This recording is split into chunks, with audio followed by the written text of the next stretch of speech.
let's talk about one other thing that you might find interesting. The birth of Christ. Well, what about Christmas, December 25th? It turns out the first recorded mention of December 25th is the calendar of Philocalus, which was 354 AD. It assumed the birth of Jesus to be on Friday, December 25th of 1 AD. That was their presumption when they made the calendar. December 25th was officially proclaimed by the church fathers in 440 AD. Understand, you got 4 centuries have gone by before they're even acknowledging. Nowhere in the Bible that I can think of do they acknowledge birthdays. The only birthday that comes to mind, in my mind, is the birthday of Antiochus Epiphanes, because he chose his birthday to desecrate the Holy of Holies. That was 25th of Kislev on the Jewish calendar, and you know that whole story. But anyway, birthdays, we have a tendency in our thing to celebrate birthdays. You see, this date that they picked was the vestige of the Roman holiday of Saturnalia. It's a carryover from the pagan Rome.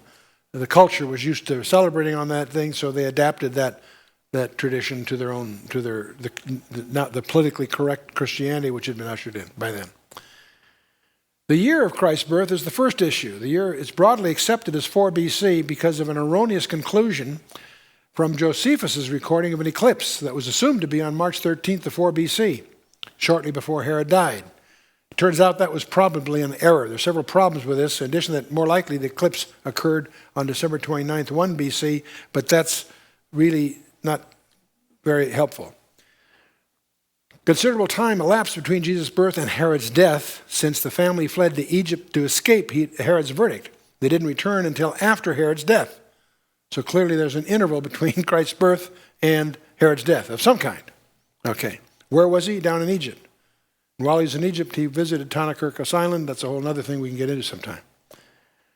And Herod died, we know, on January 14th of 1 BC.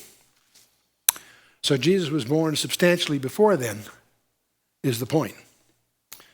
Okay? Now, let's take a look at the church fathers. Tertullian, who was born about 160 AD, stated that Augustus began to rule 41 years before the birth of Jesus and died 15 years after that event. And that's in his writings. Augustus died on August 19th of 14 AD, placing Jesus' birth at about 2 BC, if he's right. Remember, there's no year 0 as you play with these numbers. In other words, 1 BC comes, the next year is 180, right? There's no year 0 is the point. Tertullian also notes that Jesus was born 28 years after the death of Cleopatra in 30 BC. That's also consistent with the 2 BC date. Irenaeus, born about a century after Jesus, also notes the Lord was born in the 41st year of the reign of Augustus. And so since Augustus began his reign in the autumn of 43 BC, this also is consistent with a 2 BC estimate here.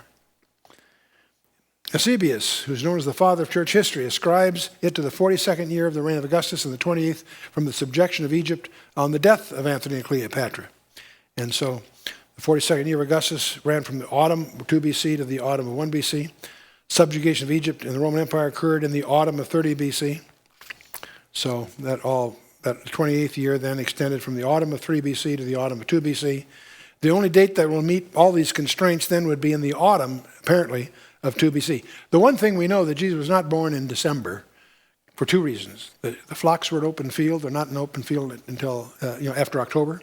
And no Roman administrator in his right mind would have everybody register in their hometowns in a season when most of Judea is not passable. Jesus even says, pray that your flight be not on Sabbath day and so forth.